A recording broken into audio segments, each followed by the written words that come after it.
Guys, this is प्रीति। शुरू करते हैं नेक्स्ट लेक्चर के साथ। सो प्रीवियस लेक्चर में हमने ऑक्सो एसिड्स ऑफ फॉस्फोरस के बारे में पढ़ा था। आज शुरू करेंगे फॉस्फाजीन के साथ। फॉस्फाजीन क्या होते हैं? नाइट्रोजन एंड फॉस्फोरस के कंपाउंड्स है। ये शुरू करने से पहले थोड़ा सा रिवाइज कर लेते हैं। सो ऑक्सो एसिड्स कैसे फॉर्म हुए थे? फॉस्फोरस के ऑक्साइड की रिएक्शन अगर हम वाटर के साथ कराते हैं तब हमें ऑक्सो एसिड्स मिलते हैं फॉस्फोरस के। यहाँ पे फॉस्फोरस +5 ऑक्सीडेशन स्टेट में है और जो ऑक्सो एसिड्स यहाँ पे फॉर्म होगा वहाँ पे भी फॉस्फोरस +5 ऑक्सीडेशन स्टेट में ही होना चाहिए। अब यहाँ पे कितने वाटर मॉलिक्यूल लगेंगे और कितने ऑक्सो एसिड के मॉलिक्यूल फॉर्म होंगे, ये किसके ऊपर डिपेंड करता है? वाटर मॉलिक्यूल कितने यूज हो रहे हैं? पीओपी बॉन्ड की हाइड्रोलिसिस हो रही है। एक पीओपी बॉन्ड की हाइड्रोलिसिस के लिए एक वाटर मॉलिक्यूल यूज होता है। इसका स्ट्रक्चर आपको पता होना चाहिए। एडमेंडन टाइप स्ट्रक्चर होता है यहाँ पे, ये स्ट्रक्चर है इसका, ठीक है। ऑल्टरनेट पोजिशन पे आप पीओपी बॉन्ड लगाते जाओ, ये आगे पीओपी ऑल्टरनेट पोजिशन पे and then P double bond O लगे हुए हैं चारों फॉस्फोरस के साथ।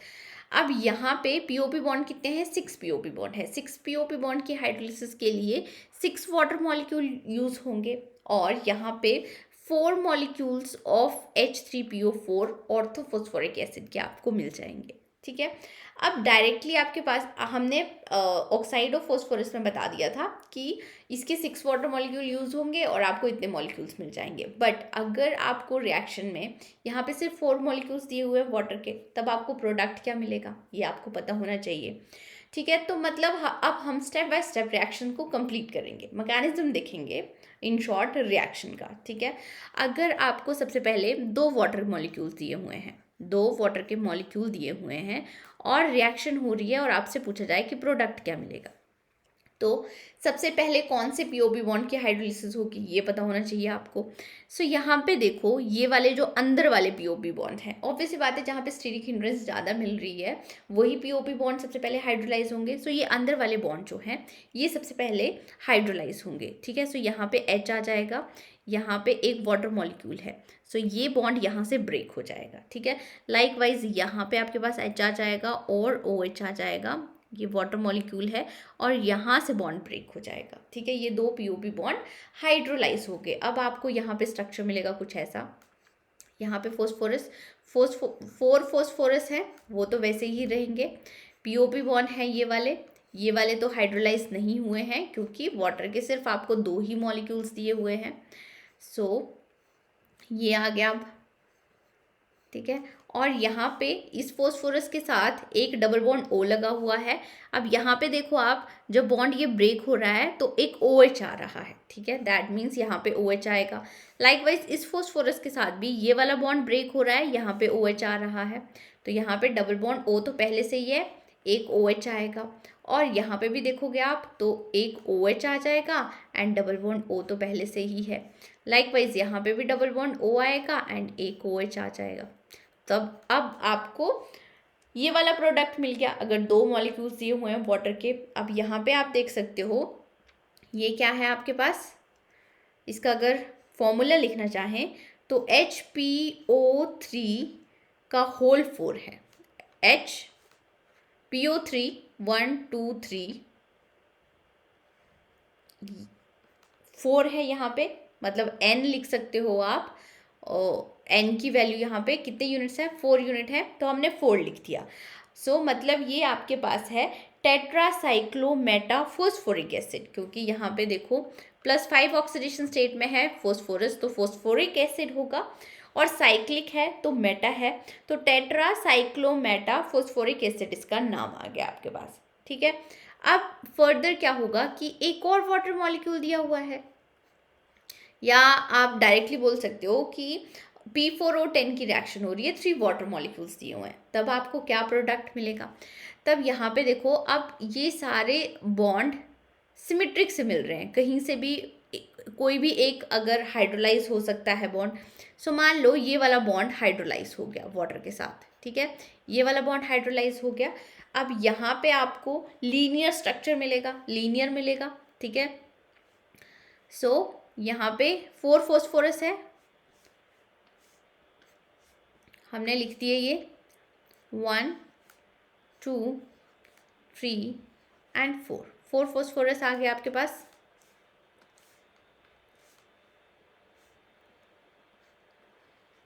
अब यहाँ पे आप देखो ये वाले टर्मिनल होंगे, तो इस फोस्फोरस के साथ एक डबल बॉन्ड लगा हुआ है एंड दो OH लगे हुए हैं, ये हमने लगा दिए, एक OH आ गया एंड यहाँ पे आपके पास एक OH आ गया। लाइकवाइज ये भी टर्मिनल है, ये वाला फोस्फोरस डबल बॉन्ड O आ गया, यहाँ पे OH आ गया एंड OH आ गया, ठीक है। अब बाकी तो सेम ही रहेंगे, ये POP बॉन्ड है, ये भी POP बॉन्ड है, यहाँ पे भी POP बॉन्ड है। अब यहाँ पे फोस्फोरस के साथ एक डबल बॉन्ड O लगा हुआ है एंड एक OH ग्रुप लगा हुआ है। इस फोस्फोरस के साथ भी एक डबल बॉन्ड O लगा हुआ है एंड एक OH ग्रुप लगा हुआ है। अब हमने 3 वाटर मॉलिक्यूल यूज़ कर लिए, अब फिर से रिएक्शन हो सकती है। ये POP बॉन्ड तो इजीली हाइड्रोलाइज हो जाते हैं। सो अगर एक और वाटर मॉलिक्यूल दिया हुआ होगा तब आपके पास ये वाला बॉन्ड हाइड्रोलाइज हो जाएगा, OH एंड H, यहाँ से हाइड्रोलिसिस होगी, ठीक है, यहाँ से हाइड्रोलिसिस होगी, तब आपको मिल जाएगा यहाँ पे, इसका भी स्ट्रक्चर ड्रॉ कर लेते हैं जल्दी से। POP, एक POP बॉन्ड प्रेजेंट है, डबल बॉन्ड O है, यहाँ पे डबल बॉन्ड O है, यहाँ पे OH है और एक और OH आ गया वाटर की वजह से, यहाँ पे भी OH है एंड यहाँ पे भी OH है, ठीक है। सो ये वाला स्ट्रक्चर आ गया। इसके अब आपको 2 मॉलिक्यूल्स मिल रहे हैं, 2 मॉलिक्यूल्स मिल रहे हैं। अगर यहाँ पे देखो आप तो H4 है, P2 है एंड O 1 2 3 4 5 6 7 7 है। हाइड्रोजन और ऑक्सीजन को ऐड करते हैं तब आपके पास 11 आ रहा है। सो ये स्ट्रक्चर किसका है? अब पायरोफोस्फोरिक एसिड का है, पायरोफोस्फोरिक एसिड का स्ट्रक्चर है। अब यहाँ पे एक और वाटर मॉलिक्यूल्स अगर ऐड होगा तो फिर से ये O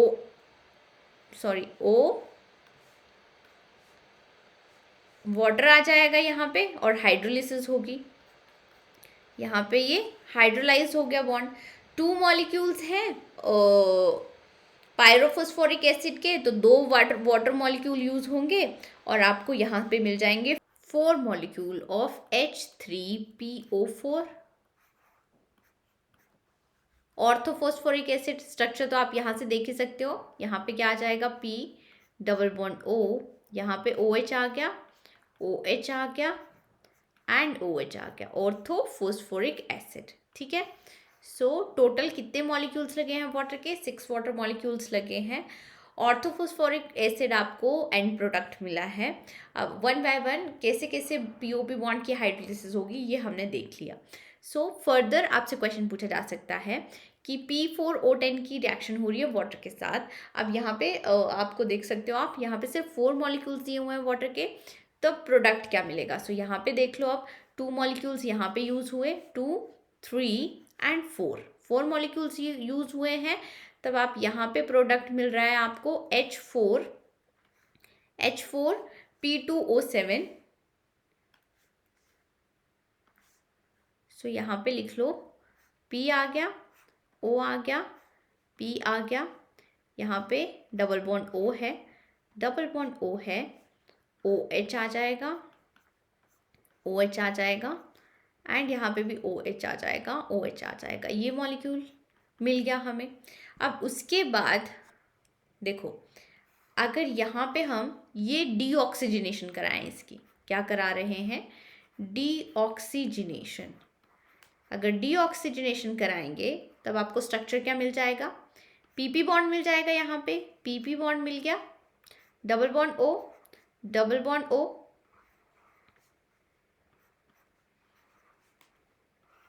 यहाँ पे OH है, यहाँ पे OH है, यहाँ पे OH है एंड यहाँ पे OH है। अब यहाँ पे देखो, ये आ गया आपके पास H4 1 2 3 4 P2 and O6, H2P4O6, hydrogen plus oxygen 10 है, PP बॉन्ड प्रेजेंट है। दैट मीन्स ये आ गया आपके पास हाइपोफोस्फोरिक एसिड का फॉर्मूला, ठीक है। सो पायरोफोस्फोरिक एसिड की डीऑक्सीजनेशन हम करा रहे हैं और आपको मिल रहा है हाइपोफोस्फोरिक एसिड।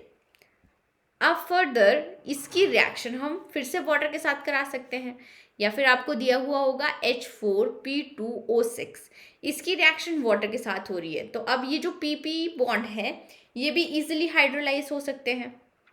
और कैसे हाइड्रोलाइज होंगे?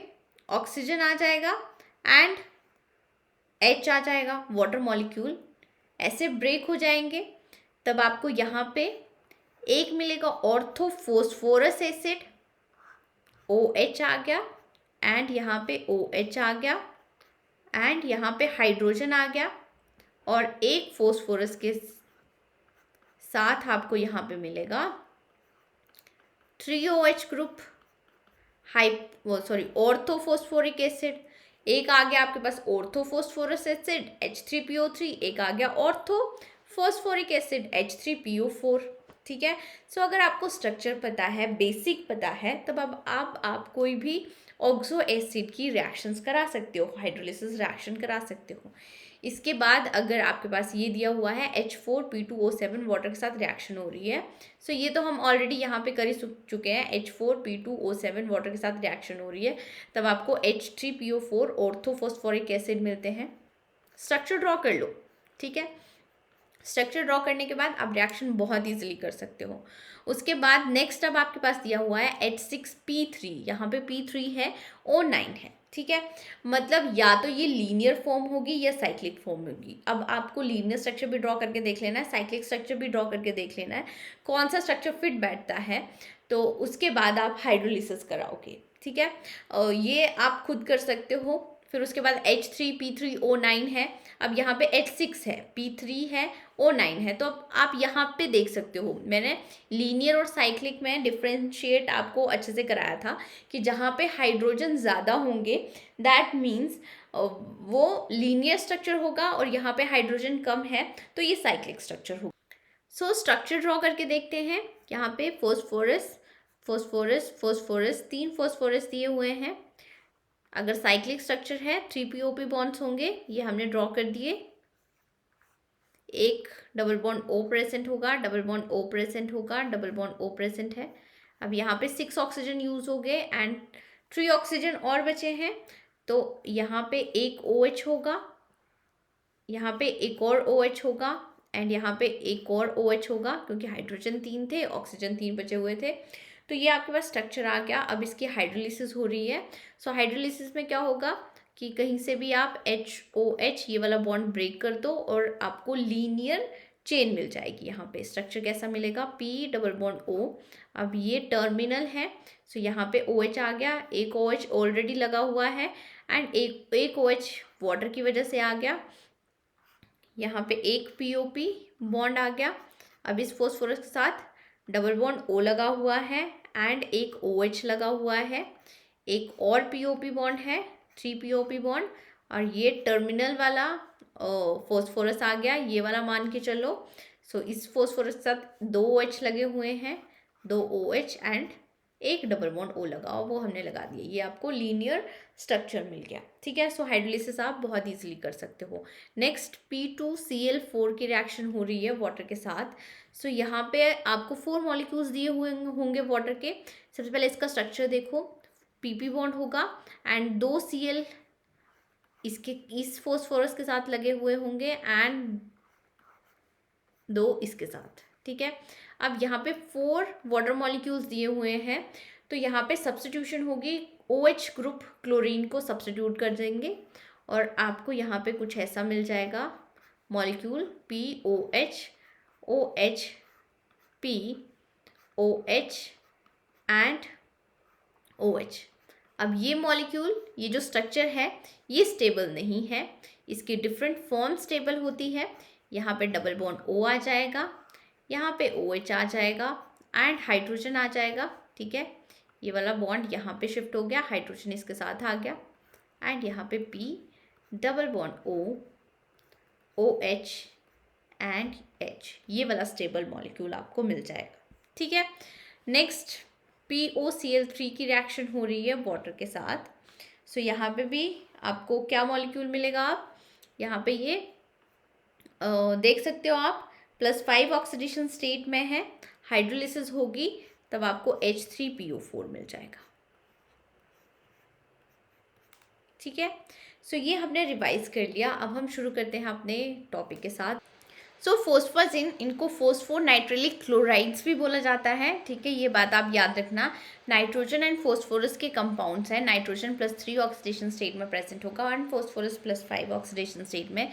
Journal formula nitrogen double bond phosphorus, यहाँ पे फोस्फोरस के साथ क्लोरीन्स लगे हुए होंगे एंड ये N होगा। ठीक है, अब N की वैल्यू अगर आपके पास दी हुई है 3 to 7 तक, कहाँ तक? 3 to 7 तक, तब आपको बात याद रखनी है कि ये साइक्लिक स्ट्रक्चर होंगे, साइक्लिक मॉलिक्यूल होंगे। ठीक है, बट अगर N की वैल्यू ग्रेटर देन 7 है तब ये पॉलीमेरिक फॉर्म में मिलेंगे आपको और इनको बोलेंगे पॉलीफोस्फाजिन। ठीक है, पॉलीफोस्फाजिन।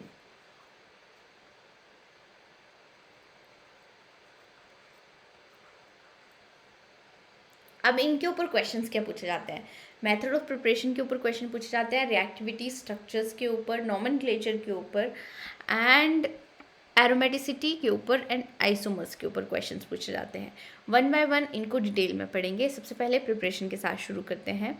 सो first method of preparation, general reaction दी हुई है। N मॉलिक्यूल्स होंगे PCl5 के, N मॉलिक्यूल्स है NH4Cl के।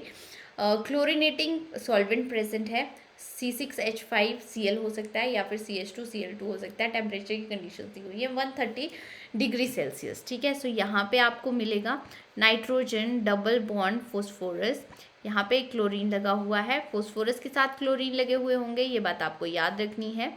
अब इसके N मॉलिक्यूल्स, यहाँ पे N है तो इसके भी N मॉलिक्यूल्स होंगे। साथ में HCl बाहर निकलेंगे और HCl के कितने मॉलिक्यूल्स बाहर निकलेंगे?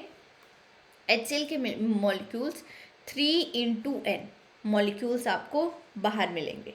ठीक है, सो शुरू करते हैं अपनी फर्स्ट रिएक्शन के साथ। सॉरी, यहाँ पे 3 into N नहीं, 4 into N, 4 into N molecules HCl के मिलेंगे आपको। फर्स्ट रिएक्शन के साथ शुरू करते हैं। 3 मॉलिक्यूल्स दिए हुए हैं PCl5 के, 3 मॉलिक्यूल्स NH4Cl के। बाकी रिएक्शन कंडीशन सेम है। यहाँ पे नाइट्रोजन मिल जाएगा, डबल बॉन्ड फोस्फोरस आ जाएगा, यहाँ पे आपके पास Cl आ गया, यहाँ पे आपके पास Cl आ गया। ठीक है, अब N की जगह पे आप यहाँ पे क्या लिखोगे? 3 लिखोगे। ठीक है, प्लस 4 into 3 मतलब 12 मॉलिक्यूल्स मिल गए HCl के। अब इसको और कैसे लिख सकते हो आप? साइक्लिक फॉर्म में होगा क्योंकि N की वैल्यू 3 है, ये ऑलरेडी हमने देखा है। सो यहाँ पे आ जाएगा N3P3 Cl6, ये आ गया मॉलिक्यूल और ये साइक्लिक स्ट्रक्चर होगा और यहाँ पे यील्ड मिलती है हमें 50%।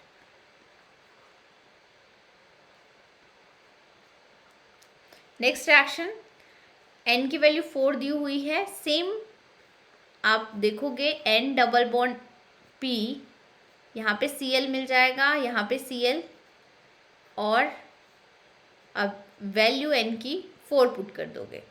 इसको कैसे लिख सकते हो? P4 आ गया, N4 आ गया एंड Cl8 आ जाएगा आपके पास। ठीक है, और यील्ड यहाँ पे भी 50% ही यील्ड मिलेगी आपको। अब इसका नाम क्या होगा? दिस इज ट्राइफॉस्फाजिन और ये टेट्राफॉस्फाजिन। ठीक है, नेक्स्ट मेथड ऑफ प्रिपरेशन देखेंगे। नेक्स्ट मेथड ऑफ प्रिपरेशन में अब अमोनियम क्लोराइड की जगह पे हमने NSiMe3 लिया हुआ है, बाकी PCl5 के साथ ही रिएक्शन हो रही है और यहाँ पे हमने हेक्सेन सॉल्वेंट लिया हुआ है। ठीक है, इस मेथड ऑफ प्रिपरेशन में यील्ड इंक्रीज होती है। सो आपको यहाँ पे प्रोडक्ट तो सेम ही मिलेगा, N डबल बॉन्ड आ जाएगा, फोस्फोरस के साथ क्लोरीन मिलेंगे, यहाँ पे आ गया, यहाँ पे और N आ गया। ठीक है, साथ में आपको यहाँ पे मिलेगा 3 into N SiMe3Cl, यहाँ पे 3 into N होगा। ठीक है, सो पहले 4 into N था फर्स्ट मेथड ऑफ प्रिपरेशन में, यहाँ पे 3 into N होगा। रिएक्शंस देखते हैं। 3 मॉलिक्यूल्स ये है PCl5 के, 3 मॉलिक्यूल्स NSI का होल ट्राइस, तब आपको यहाँ पे N double bond P Cl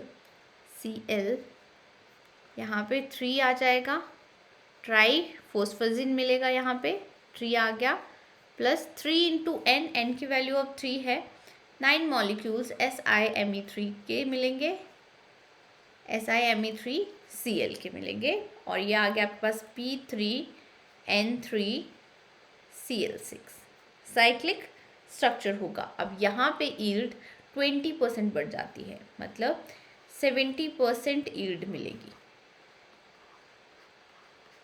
वैसे ही आप अब यहाँ पे 4 मॉलिक्यूल्स लिखोगे तो यहाँ पे 4 आ जाएगा और टेट्राफोस्फेजिन आपको मिल जाएगा। थर्ड मेथड ऑफ प्रिपरेशन देखते हैं। थर्ड मेथड ऑफ प्रिपरेशन में अब यहाँ पे NPr2Cl3 के साथ रिएक्शन हो रही है। दैट मीन्स यहाँ पे आपको जो फोस्फेजिन मिलेंगे वो एल्काइलेटेड फोस्फेजिन मिलेंगे, ठीक है। यहाँ पे R क्या क्या हो सकता है, R मिथाइल हो सकता है, इथाइल हो सकता है एंड फिनाइल हो सकता है, ठीक है। और product same N double bond P। अब यहाँ पे ये देखो जो PR बॉन्ड है ये स्ट्रॉन्ग बॉन्ड है, तो ये वाला बॉन्ड ब्रेक नहीं होगा, यहाँ से क्लोरीन चले जाएंगे और आपको RR मिलेंगे। सो PCl बॉन्ड ब्रेक हो जाएगा यहाँ पे, बट PR बॉन्ड क्योंकि स्ट्रॉन्ग बॉन्ड है तो ये ब्रेक नहीं होगा। यहाँ पे आपके पास N आ जाएगा एंड HCl बाहर निकलेंगे, 4 into N molecules of HCl आपको बाहर मिलेंगे। शुरू करते हैं फर्स्ट रिएक्शन के साथ। सो यहाँ पे N आ गया, डबल बॉन्ड P, R क्या दिया हुआ है मिथाइल, सो यहाँ पे Me आ जाएगा, यहाँ पे Me आ जाएगा, ठीक है। और N की वैल्यू 3 दी हुई है, 3 है, सो हमने 3 लिख दिया यहाँ पे, और आपको 4 इंटू 3 12 मॉलिक्यूल्स मिल जाएंगे HCl के, ठीक है। और इसका अगर फॉर्मूला लिखना चाहो तो क्या होगा, P3N3Me6 आ जाएगा plus 12 molecule of HCl। Next reaction, अब PBr5 दिया हुआ है यहाँ पे और 3 मॉलिक्यूल्स दिए हुए हैं NH4Br के। सो देखो क्लोरीन की जगह पे अब ब्रोमीन दिया हुआ है, सो सेम वे में आपको रिएक्शन करनी है और प्रोडक्ट आपको मिल जाएंगे P3, यहाँ पे 3 दिया हुआ है तो P3N3 and Br6 plus HBr मिल जाएंगे। कितने मॉलिक्यूल्स मिलेंगे, जैसे HCl के मॉलिक्यूल्स मिले हैं वैसे ही HBr के मॉलिक्यूल्स भी मिल जाएंगे, ठीक है। लाइकवाइज अगर यहाँ पे दिया हुआ है तो आपको प्रोडक्ट क्या मिलेगा, P3N3। अब यहाँ पे क्योंकि PMe का बॉन्ड स्ट्रॉन्ग है, फॉस्फोरस कार्बन का बॉन्ड स्ट्रॉन्ग है, तो यहाँ पे Me6 आ जाएगा, ठीक है। Me6 आ जाएगा प्लस HBr बाहर निकल जाएगा। अब सेम अगर आपके पास रिएक्शन दी हुई है NH4Cl की Br की जगह पे, यहाँ पे अगर Cl दिया होगा तब देखो ये वाला प्रोडक्ट तो आपको सेम ही मिलेगा। यहाँ पे मिथाइल आ जाएगा, मिथाइल तो वैसे ही रहेगा, 6 मेन प्रोडक्ट है वो तो सेम ही मिल रहा है, बट यहाँ पे साइड प्रोडक्ट में आपको HBr भी मिलेंगे एंड HCl भी मिलेंगे, ठीक है।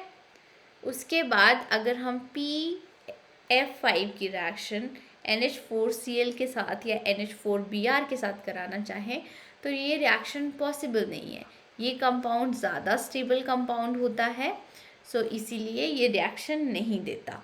बट अगर हम P3N3F6 मॉलिक्यूल की प्रिपरेशन कराना चाहें तो डायरेक्टली करा सकते हैं सब्स्टिट्यूशन रिएक्शन से, डायरेक्ट मेथड से नहीं करा सकते, ठीक है। PF5 की रिएक्शन जैसे NH4Cl के साथ या NH4Br के साथ नहीं करा सकते हैं, बट यहाँ पे हम सब्स्टिट्यूशन रिएक्शन करा सकते हैं, मतलब NaF के साथ रिएक्शन हो रही है तो Br सब्स्टिट्यूट हो जाएंगे फ्लोरीन के साथ और आपको मिलेगा P3N3F6। अब नेक्स्ट हमारे पास आता है structure and bonding of P3N3Cl6 tri phosphazene की हमने स्ट्रक्चर एंड बॉन्डिंग देखनी है। सबसे पहले ऑल्टरनेट पोजीशन पे PN बॉन्ड बनाते जाओ, ठीक है। सो यहाँ पे आ जाएगा आपके पास nitrogen, phosphorus, nitrogen. This is 6 membered cyclic ring, heterocyclic ring है और ये अनसैचुरेटेड है। पाई बॉन्ड होंगे ऑल्टरनेट पोजीशन पे एंड यहाँ पे आपके पास आ जाएंगे क्लोरीन क्लोरीन फॉस्फोरस के साथ एंड यहाँ पे भी आ गया आपके पास क्लोरीन क्लोरीन। ये स्ट्रक्चर आ गया P3N3Cl6 का। अब बॉन्डिंग देखते हैं। तो सबसे पहले nitrogen, electronic configuration outer most 2s2 2p3 आएगी। सो यहाँ पे ऑर्बिटल आगे 2px 2py 2pz, 2 electron present होंगे, एक इलेक्ट्रॉन प्रेजेंट होगा। अब ये जो 2s ऑर्बिटल में इलेक्ट्रॉन प्रेजेंट है ये एक्ट कर रहे हैं लोन पेयर की तरह, ठीक है। 2px ऑर्बिटल में जो इलेक्ट्रॉन है सिग्मा बॉन्ड फॉर्मेशन में हेल्प करेंगे, ये वाला इलेक्ट्रॉन भी सिग्मा बॉन्ड फॉर्मेशन में हेल्प करेगा। और 2px ऑर्बिटल 2pz ऑर्बिटल में जो इलेक्ट्रॉन है ये हेल्प करेगा पाई बॉन्ड की फॉर्मेशन में, ठीक है। फॉस्फोरस ले लेते हैं। Electronic configuration outer most 3s2 3p3 आएगी, बट यहाँ पे वेकेंट डी ऑर्बिटल भी प्रेजेंट होंगे। अगर ग्राउंड स्टेट इलेक्ट्रॉनिक कॉन्फ़िगरेशन देखें सो आपके पास आ जाएगी ये 2p के 3 ऑर्बिटल्स आ गए, एक इलेक्ट्रॉन आ गया एंड यहाँ पे 3d ऑर्बिटल भी प्रेजेंट होंगे वेकेंट। अब एक्साइटेड स्टेट में क्या होगा, ये जो इलेक्ट्रॉन है 3s ऑर्बिटल से ये जंप कर जाएगा d ऑर्बिटल में, वेकेंट d ऑर्बिटल में, ठीक है। यहाँ पे आ गया। अब ये वाला 2s ऑर्बिटल में जो इलेक्ट्रॉन है सिग्मा बॉन्ड फॉर्मेशन करेगा, यहाँ पे भी सिग्मा बॉन्ड की फॉर्मेशन होगी, यहाँ पे भी sigma bond and sigma bond की फॉर्मेशन होगी एंड ये जो 3d ऑर्बिटल में इलेक्ट्रॉन है ये पाई बॉन्ड फॉर्मेशन में हेल्प करेगा। अब पाई बॉन्ड कौन कौन से इलेक्ट्रॉन से फॉर्म हो रहा है, नाइट्रोजन के 2p ऑर्बिटल में जो इलेक्ट्रॉन प्रेजेंट है एंड फॉस्फोरस के 3d ऑर्बिटल में जो इलेक्ट्रॉन प्रेजेंट है, ठीक है। स्ट्रक्चर में देखते हैं, अब अच्छे से समझ में आएगा।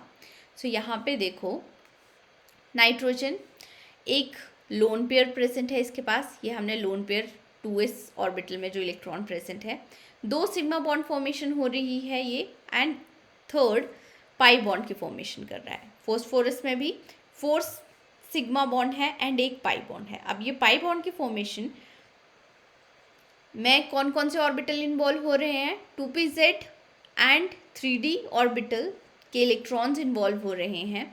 सो इसको हम बोलेंगे p पाई d पाई बॉन्ड या p पाई d पाई बॉन्डिंग बोलेंगे, p पाई d पाई बॉन्ड। अब उसके बाद हाइब्रिडाइजेशन यहाँ पे देख सकते हैं, फॉस्फोरस 1 2 3 4 स्टीरिक नंबर 4 आ रहा है, पाई बॉन्ड तो स्टीरिक नंबर में पार्टिसिपेट नहीं करता। सो 4 ऑर्बिटल इन्वॉल्व होंगे हाइब्रिडाइजेशन में, sp3 हाइब्रिडाइजेशन होगी। स्टीरिक नंबर 4 आ रहा है, 4 ऑर्बिटल इन्वॉल्व होंगे हाइब्रिडाइजेशन में। सो sp3 हाइब्रिडाइजेशन होगी फॉस्फोरस की। अगर यहाँ पे हम नाइट्रोजन देखें, सबके पास लोन पेयर है। सो स्टीरिक नंबर यहाँ पे 1 2 3 लोन पेयर स्टीरिक नंबर में इंक्लूड होता है, स्टीरिक नंबर 3 आ रहा है, 3 ऑर्बिटल इन्वॉल्व होंगे हाइब्रिडाइजेशन में। सो नाइट्रोजन की हाइब्रिडाइजेशन यहाँ पे आ गई sp2। अब ओवरऑल मॉलिक्यूल की बात करें, सो ये वाला मॉलिक्यूल है आपके पास प्लेनर और पॉइंट ग्रुप आएगा D3H, ठीक है। सो ये हमने स्ट्रक्चर एंड बॉन्डिंग देख ली। अब देखो बेंजीन का स्ट्रक्चर भी देखा हुआ है, बोराजिन का स्ट्रक्चर भी देखा है, फॉस्फेजिन का स्ट्रक्चर भी देखा है। सो बोराजिन का स्ट्रक्चर और फॉस्फेजिन का स्ट्रक्चर आपको एक जैसा ही लगेगा। दैट मीन्स कि ये इनके स्ट्रक्चर में सिमिलैरिटी होगी, सो कंपैरिजन किया जा सकता है इनकी रिएक्टिविटी में एंड इनकी एरोमेटिसिटी में। तीनों कंपाउंड एरोमेटिक है, एरोमेटिसिटी की कंडीशंस को फुलफिल कर रहे हैं, सो रिएक्टिविटी का कंपैरिजन किया जा सकता है और एरोमेटिसिटी का कंपैरिजन किया जा सकता है। सो सबसे पहले हम बेंजीन और फोस्फाजिन की रिएक्टिविटी का कंपैरिजन करते हैं। बेंजीन आपके पास C6H6 आ रही है, स्ट्रक्चर आपको ऑलरेडी पता ही होगा। फोस्फाजिन P3N3Cl6 है, ये स्ट्रक्चर हमने देख लिया ऊपर। अब यहाँ पे पाई इलेक्ट्रॉन की डीलोकलाइजेशन में कौन से ऑर्बिटल्स में हो रही है पाई इलेक्ट्रॉन की डीलोकलाइजेशन? कार्बन कार्बन के ही ऑर्बिटल है, कार्बन कार्बन। दैट मीन्स यहाँ पे 2p के ऑर्बिटल में पाई इलेक्ट्रॉन्स की डीलोकलाइजेशन हो रही है, या फिर ओवरलैपिंग बोल सकते हैं हम, 2p ओवरलैपिंग हो रही है, ठीक है। बट यहाँ पे देखें तो ये स्ट्रक्चर देखो, अब यहाँ पे जो पाई इलेक्ट्रॉन की डीलोकलाइजेशन होगी, ये 2p एंड ये 3p ऑर्बिटल है प्रेजेंट। सो जो ओवरलैपिंग होगी यहाँ पे वो 2p 3p ओवरलैपिंग होगी, ठीक है। अब 2p ओवरलैपिंग, क्योंकि ऑर्बिटल का साइज सेम है तो इफेक्टिव ओवरलैपिंग होगी। यहाँ पे हम लिख सकते हैं ये मोर ओवरलैपिंग है या फिर स्ट्रॉन्ग ओवरलैपिंग है, ठीक है। इसको बोल सकते हैं वीक ओवरलैपिंग या फिर कंपैरेटिवली लेस ओवरलैपिंग हो रही है यहाँ पे। अगर लेस ओवरलैपिंग है तो पाई इलेक्ट्रॉन की डीलोकलाइजेशन भी लेस होगी यहाँ पे, ठीक है। और नेक्स्ट हम देखें, सो रिएक्शंस की बात करें, सो यहाँ पे इफेक्टिव ओवरलैपिंग है, स्ट्रॉन्ग ओवरलैपिंग है, तो एक्टिवेशन एनर्जी ज़्यादा चाहिए होगी, स्ट्रॉन्ग बॉन्ड है तो मोर एक्टिवेशन एनर्जी। और यहाँ पे लेस ओवरलैपिंग है, वीक बॉन्ड है, दैट मीन्स एक्टिवेशन एनर्जी कम चाहिए होगी रिएक्शंस के लिए, लेस एक्टिवेशन एनर्जी। अगर ज़्यादा एक्टिवेशन एनर्जी है दैट मीन्स वो ज़्यादा स्टेबल होगा और लेस रिएक्टिव होगा, सो लेस रिएक्टिव है। एंड फोस्फाजिन मोर रिएक्टिव होगा एंड लेस स्टेबल होगा, ठीक है। सो ये रिएक्टिविटी का ऑर्डर देख लिया। रिएक्टिविटी किसकी ज़्यादा है? फोस्फाजिन की ज़्यादा है। क्यों ज़्यादा है? क्योंकि यहाँ पे पाई इलेक्ट्रॉन की डीलोकलाइजेशन हो रही है 2p 3p ऑर्बिटल्स में, मींस वीक ओवरलैपिंग है। 2p 3p ऑर्बिटल्स के साइज कंपैरेबल नहीं है, ठीक है। सो वीक ओवरलैपिंग है तो लेस एक्टिवेशन एनर्जी रिक्वायर्ड होगी, होगी रिएक्शन करने के लिए, that means this is more reactive in nature और ये लेस रिएक्टिव होगा, ठीक है। अब एरोमेटिसिटी की बात कर लेते हैं। सो यहाँ पे देखो पाई इलेक्ट्रॉन की डीलोकलाइजेशन अगेन कार्बन कार्बन के ऑर्बिटल्स 2p ऑर्बिटल में हो रही है, 2p ऑर्बिटल में हो रही है पाई इलेक्ट्रॉन की डीलोकलाइजेशन। बोराजिन के केस में स्ट्रक्चर हमने ऑलरेडी देखा हुआ है, इसका फॉर्मूला क्या होता है? B3N3H6 है, ठीक है। ये आ गया आपके पास P3N3Cl6। सो यहाँ पे देखो जो ओवरलैपिंग होगी या फिर पाई इलेक्ट्रॉन की डीलोकलाइजेशन होगी वो यहाँ पे 2p ओवरलैपिंग ही होगी, 2p ऑर्बिटल में ही पाई इलेक्ट्रॉन की डीलोकलाइजेशन होगी, बट यहाँ पे ये डिफरेंट एटम्स के ऑर्बिटल है, ठीक है। सो कंपैरेटिवली यहाँ पे वीक पाई इलेक्ट्रॉन की डीलोकलाइजेशन होगी बेंजीन के कंपैरिजन में। देखें या ये तो सेम एटम के ही ऑर्बिटल है, तो यहाँ पे हम बोल सकते हैं कि मोर पाई इलेक्ट्रॉन की डीलोकलाइजेशन हो रही है।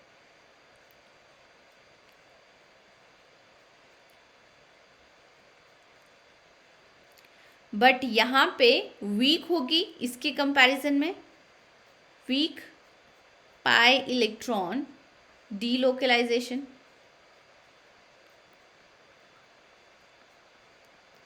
फोस्फाजिन की बात करते हैं। अब पाई इलेक्ट्रॉन की डीलोकलाइजेशन यहाँ पे हो रही है 3p एंड 2p ऑर्बिटल में, 3p एंड 2p ऑर्बिटल में। दैट मीन्स अब तो ऑर्बिटल का साइज, मतलब ये 3p आ गया, ये 2p आ गया, तो ये वीकेस्ट होगी, weakest pi electron delocalisation.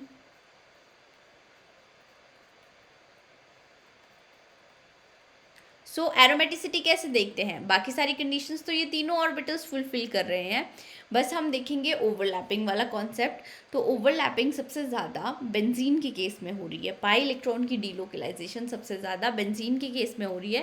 That means सबसे ज़्यादा और एरोमेटिक कौन सा होगा, बेंजीन होगा। उसके बाद यहाँ पे 2p ओवरलैपिंग ही है। दैट मीन्स फोस्फेजिन के कंपैरेटिवली बोराजिन में ज़्यादा एरोमेटिसिटी होगी, क्योंकि फोस्फेजिन के केस में 2p 3p ओवरलैप हो रही है, या फिर हम बोल सकते हैं कि इसके केस में वीकेस्ट पाई इलेक्ट्रॉन डीलोकलाइजेशन हो रही है। अब यहाँ पे एक और बात आपको याद रखनी है कि बेंजीन की केस में इलेक्ट्रोफिलिक सब्स्टिट्यूशन रिएक्शन होती है, ये तो हम मतलब 11th 12th से पढ़ते आ रहे हैं। इलेक्ट्रोफिलिक सब्स्टिट्यूशन रिएक्शंस होती हैं। बोराजिन के केस में, ये बोरोन फैमिली में ऑलरेडी हम पढ़ चुके हैं, इलेक्ट्रोफिलिक एडिशन रिएक्शंस होती हैं, एडिशन रिएक्शंस होती हैं। और फोस्फेजिन के केस में न्यूक्लियोफिलिक सब्स्टिट्यूशन रिएक्शंस होंगी, न्यूक्लियोफिलिक सब्स्टिट्यूशन रिएक्शंस होंगी। क्यों हो रही है, क्योंकि यहाँ पे phosphorus as a electrophile act करता है। फोस्फोरस किसकी तरह एक्ट करेगा, इलेक्ट्रोफाइल की तरह एक्ट करेगा, इसीलिए यहाँ पे न्यूक्लियोफिलिक सब्स्टिट्यूशन रिएक्शन होगी। सो शुरू करते हैं न्यूक्लियोफिलिक सब्स्टिट्यूशन रिएक्शन के साथ। सो फर्स्ट रिएक्शन आपके पास ये दी हुई है, P3N3Cl6 की रिएक्शन हो रही है NaF के साथ। सो यहाँ पे फ्लोरीन एक्ट करेगा न्यूक्लियोफाइल की तरह।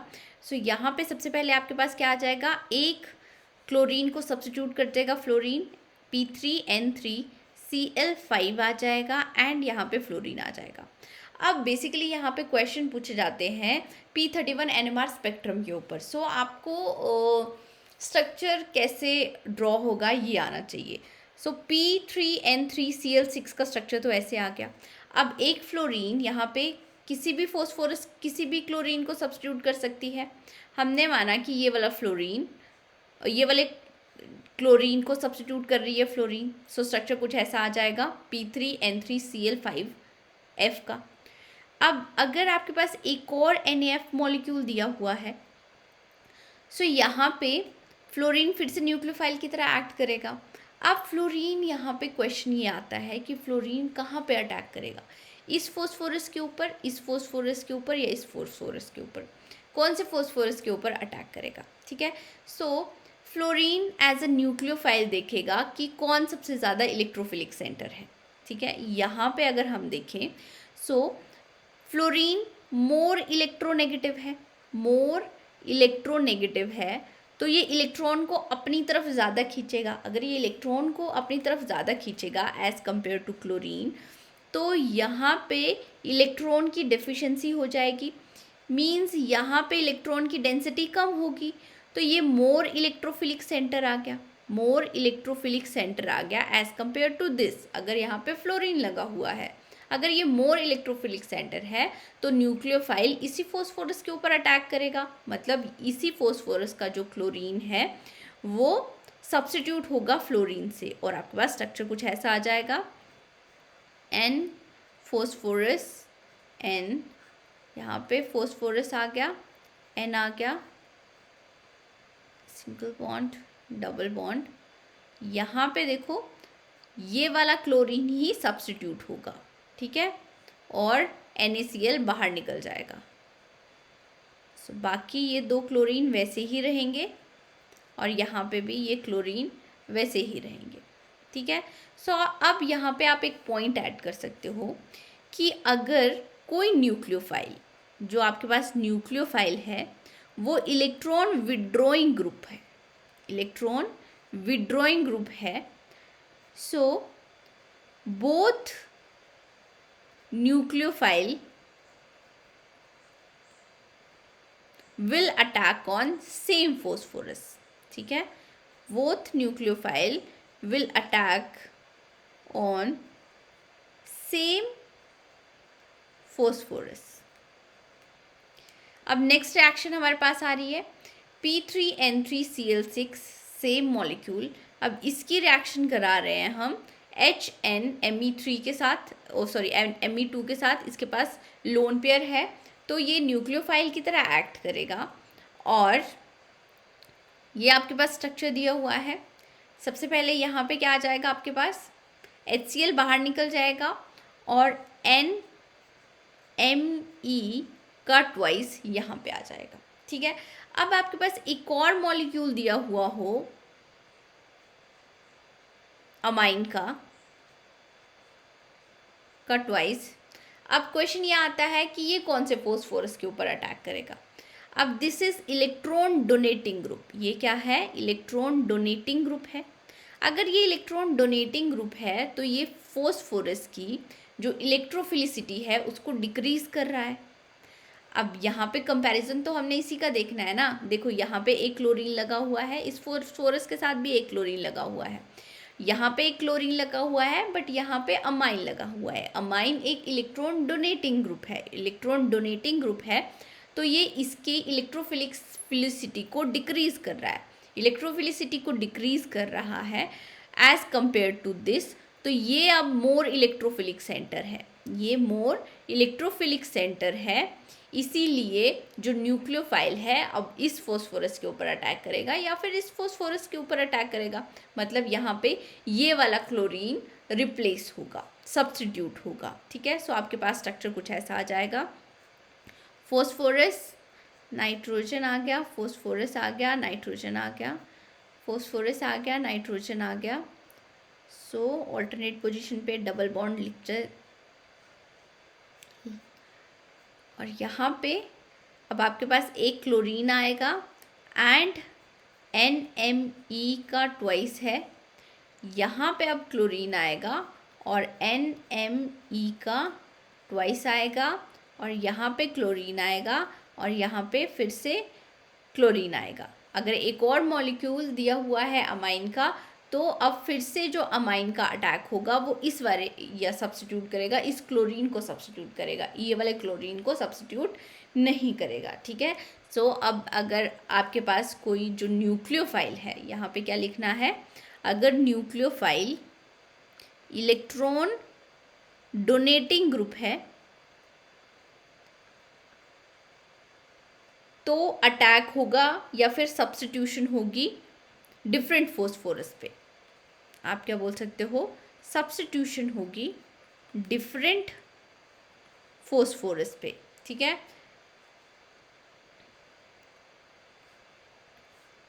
यहाँ पे भी सब्स्टिट्यूशन बोल सकते हो, सब्स्टिट्यूशन होगी सेम फोस्फोरस के क्लोरीन या कोई भी ग्रुप प्रेजेंट है उसके ऊपर. अब रिएक्शन करते हैं. सो जर्नल रिएक्शन दी हुई है यहाँ पे कि ये कोई फोस्फाजिन है, न्यूक्लियोफाइल का अटैक हो रहा है. इसको रिएजेंट भी बोल सकते हैं या फिर आप ग्रुप भी बोल सकते हो, जी से भी रिप्लेस कर सकते हो इसको. न्यूक्लियोफाइल का अटैक हो रहा है तब आपके पास क्या होगा, यहाँ पे सब्स्टिट्यूशन रिएक्शन होगी और प्रोडक्ट में फोस्फोरस के साथ जो क्लोरीन लगे हुए हैं ये सब्स्टिट्यूट हो जाएंगे. अगर वो डिपेंड करता है आप कितने मॉलिक्यूल्स दिए हुए हैं. ठीक है, सो ये वाले सब्स्टिट्यूट हो जाएंगे. ये जर्नल रिएक्शन होगी. अब रिएजेंट डिफरेंट हो सकते हैं और कौन से ग्रुप से सब्स्टिट्यूशन होगी ये हम देखेंगे. जैसे अगर आपके पास रिएजेंट दिया हुआ है NaF तो यहाँ पे ग्रुप क्या होगा, या फिर हम बोलेंगे न्यूक्लियोफाइल क्या होगा, फ्लोरीन होगा. अगर NaBr है तो ब्रोमीन होगा. अगर NaOMe है तो यहाँ पे OMe सब्स्टिट्यूट करेगा. लिक्विड अमोनिया है तो NH2 सब्स्टिट्यूट करेगा. NaN3 है सो यहाँ पे N3 सब्स्टिट्यूट करेगा. NaNH2 है तो अगेन NH2 सब्स्टिट्यूट करेगा. वाटर है तो OH सब्स्टिट्यूट करेगा. ठीक है। RMgBr है, तो यहाँ पे देखो इसके ऊपर पार्शियल पॉजिटिव चार्ज, इसके ऊपर पार्शियल नेगेटिव चार्ज आएगा, तो यहाँ पे R सब्स्टिट्यूट करेगा, लाइकवाइज यहाँ पे भी R सब्स्टिट्यूट करेगा, और यहाँ पे भी आपके पास R ही सब्स्टिट्यूट करेगा। सो डिफरेंट डिफरेंट रिएक्शन हो सकती हैं, डिफरेंट डिफरेंट रिएजेंट आ सकते हैं। बस अब आपको ये देखना है कि जो रिएजेंट है वो इलेक्ट्रॉन डोनेटिंग है या इलेक्ट्रॉन विड्रॉइंग है, और उसके बाद आप रिएक्शन ईजिली कर सकते हो। सो ये रिएक्शंस दी हुई हैं। NaCl, सो आपको देखना है यहाँ पे Cl सब्स्टिट्यूट करेगा, तो यहाँ पे क्या आ जाएगा P3N3। अगर ये एक्सिस में दिया हुआ है, ये 6 मॉलिक्यूल्स दिए हुए हैं, तो सारे ये जो 6 के 6 क्लोरीन ये सब्स्टिट्यूट हो जाएंगे Cn के साथ, यहाँ पे CN6 आ जाएगा। अब यहाँ पे ये न्यूक्लियोफाइल की तरह एक्ट करेगा Me, एंड आपके पास P3 आ जाएगा, N3 आ जाएगा, एंड Me का 6 आ जाएगा।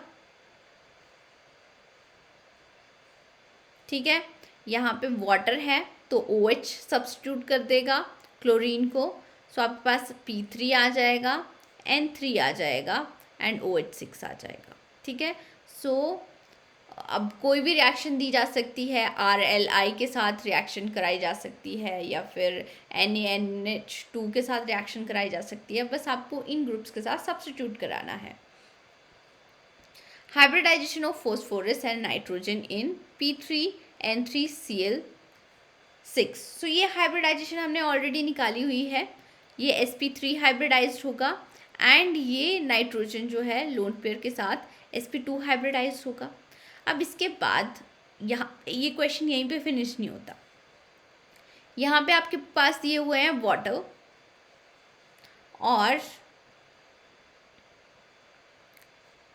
आपके पास अगर वाटर के साथ रिएक्शन होगी तो प्रोडक्ट क्या मिलेगा, यहाँ पे नाइट्रोजन, यहाँ पे फॉस्फोरस, नाइट्रोजन एंड फॉस्फोरस, और ये OH आ जाएगा, OH आ जाएगा, एंड यहाँ पे भी OH आ गया एंड OH आ गया, यहाँ पे भी आपके पास OH आ गया एंड OH आ गया। डबल बॉन्ड लगा दो, ये हमने लगा दिया।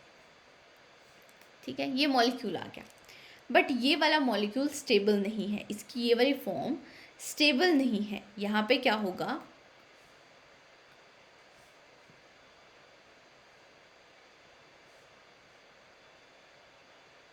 ये ऑक्सीजन है, ये हाइड्रोजन है। यहाँ पे क्या होगा कि ये वाले बॉन्ड यहाँ पे शिफ्ट हो जाएंगे, ये वाले इलेक्ट्रॉन यहाँ पे शिफ्ट हो जाएंगे, और ये वाला हाइड्रोजन इस नाइट्रोजन के पास आ जाएगा। तो स्ट्रक्चर आपके पास कुछ ऐसा आएगा, नाइट्रोजन फॉस्फोरस, यहाँ पे नाइट्रोजन आ गया, फॉस्फोरस, नाइट्रोजन, फॉस्फोरस। अब यहाँ पे क्या आया आपके पास, डबल बॉन्ड O, एंड यहाँ पे OH आ गया, और नाइट्रोजन के पास हाइड्रोजन आ जाएगा। लाइकवाइज यहाँ पे भी डबल बॉन्ड O, OH आ जाएगा, एंड यहाँ पे हाइड्रोजन आ जाएगा, डबल बॉन्ड O, OH आ गया, एंड यहाँ पे हाइड्रोजन आ गया। ठीक है, अब ये वाली फॉर्म जो है ये ज़्यादा स्टेबल है, ये स्ट्रक्चर मोर स्टेबल होगा, और इस स्ट्रक्चर में अब आपसे हाइब्रिडाइजेशन के बारे में पूछा जा सकता है। सो यहाँ पे देखो, नाइट्रोजन भी sp3 हाइब्रिडाइज्ड होगा, एंड फॉस्फोरस भी sp3 हाइब्रिडाइज्ड होगा। ये भी क्या है, अब sp3 हाइब्रिडाइज्ड है, लोन पेयर प्रेजेंट है इसके पास भी, स्टेरिक नंबर 4 आ रहा है, यहाँ पे भी 1 2 3 4 स्टेरिक नंबर आ रहा है, तो फॉस्फोरस भी sp3 हाइब्रिडाइज्ड है। ठीक है, अब नेक्स्ट क्वेश्चन क्या बनता है यहाँ पे कि P3N3Cl3 2NF मॉलिक्यूल के साथ रिएक्शन हो रही है, ए प्रोडक्ट मिल रहा है। अब ए प्रोडक्ट के P31 NMR सिग्नल्स बताने हैं, P31 NMR स्पेक्ट्रम में हमें सिग्नल्स बताने हैं। सो यहाँ पे सबसे पहले ये देखो, क्लोरीन लगा देते हैं हम, यहाँ पे क्लोरीन होगा, यहाँ पे क्लोरीन होगा। ये रिएक्शन तो हमने ऑलरेडी करी हुई है, मैंने आपको बताया कि कोई इलेक्ट्रॉन विड्रॉइंग ग्रुप आ रहा है तो दूसरा न्यूक्लियोफाइल भी सेम फॉस्फोरस के ऊपर ही अटैक करेगा। अब ये स्ट्रक्चर आ गया आपके पास। अब यहाँ पे देखो P31 NMR स्पेक्ट्रा में सिग्नल्स देखने हैं हमें। ये दोनों फॉस्फोरस के केमिकल इन्वायरमेंट एक जैसे हैं, तो ये दोनों सेम सिग्नल देंगे फॉस्फोरस। अब यहाँ पे देखो ये डिफरेंट सिग्नल देगा, क्योंकि ये वाले फॉस्फोरस के साथ 2 फ्लोरीन के बॉन्ड लगे, 2 फ्लोरीन अटैच्ड हैं एटम। ये वाले फॉस्फोरस के साथ 2 क्लोरीन है, इस वाले फॉस्फोरस के साथ भी 2 क्लोरीन है एंड नाइट्रोजन नाइट्रोजन बॉन्ड है। तो इन दोनों का केमिकल इन्वायरमेंट एक जैसा है, तो ये P31 NMR स्पेक्ट्रम में सेम सिग्नल देगा और ये वाला फॉस्फोरस डिफरेंट सिग्नल देगा। तब आपको यहाँ पे कितने सिग्नल्स मिल रहे हैं? टोटल 2 सिग्नल्स मिल रहे हैं। ठीक है, 2 सिग्नल्स मिल रहे हैं। अब नेक्स्ट क्वेश्चन यहाँ पे ट्वाइस आएगा। अगेन ये वाली रिएक्शन भी हमने करी हुई है। अब यहाँ पे सिर्फ हमें P31 NMR सिग्नल ही देखने हैं। यहाँ पे आपके पास एक क्लोरीन आएगा एंड एक आपके पास NMe2 ग्रुप आ गया। अब दूसरा वाला जो, अगर यहाँ पे 2 मॉलिक्यूल्स दिए हुए हैं, ठीक है, यहाँ पे रिएक्शन में आपको 2 मॉलिक्यूल्स दिए हुए होंगे। दूसरा वाला जो न्यूक्लियोफाइल है वो दूसरे फॉस्फोरस के ऊपर अटैक करेगा, क्योंकि ये इलेक्ट्रॉन डेंसिटी को इंक्रीज कर रहा है, इलेक्ट्रॉन विड्रॉइंग ग्रुप। यहाँ पे Cl आ गया एंड यहाँ पे Cl आ गया। अब यहाँ पे अगर आपके पास 3 मॉलिक्यूल दिए हुए होंगे तब क्या होगा? यहाँ पे मान लो कि 3 मॉलिक्यूल्स दिए हुए हैं, इसके 3 मॉलिक्यूल्स दिए हुए हैं। अब जो थर्ड न्यूक्लियोफाइल है ये वाला, ये थर्ड फॉस्फोरस के ऊपर अटैक करेगा, क्योंकि अब यहाँ पे ये वाला ज़्यादा इलेक्ट्रोफिलिक सेंटर होगा। NMe का ट्वाइस आ जाएगा यहाँ पे। अब यहाँ पे अगर आपसे पूछा जाए कि P31 NMR स्पेक्ट्रम में कितने सिग्नल्स मिलेंगे आपको, यहाँ पे सारे फॉस्फोरस का इन्वायरमेंट देखो एक जैसा ही है, तो मतलब ये 1 सिग्नल देंगे, सारे फॉस्फोरस एक ही सिग्नल देंगे। इस लेक्चर को मैं यहीं पे फिनिश कर रही हूँ। नेक्स्ट लेक्चर में हम टेट्राफॉस्फोजिन के बारे में पढ़ेंगे। आई होप आपको लेक्चर अच्छा लगा हो। Do share, subscribe and like my channel. Thank you guys.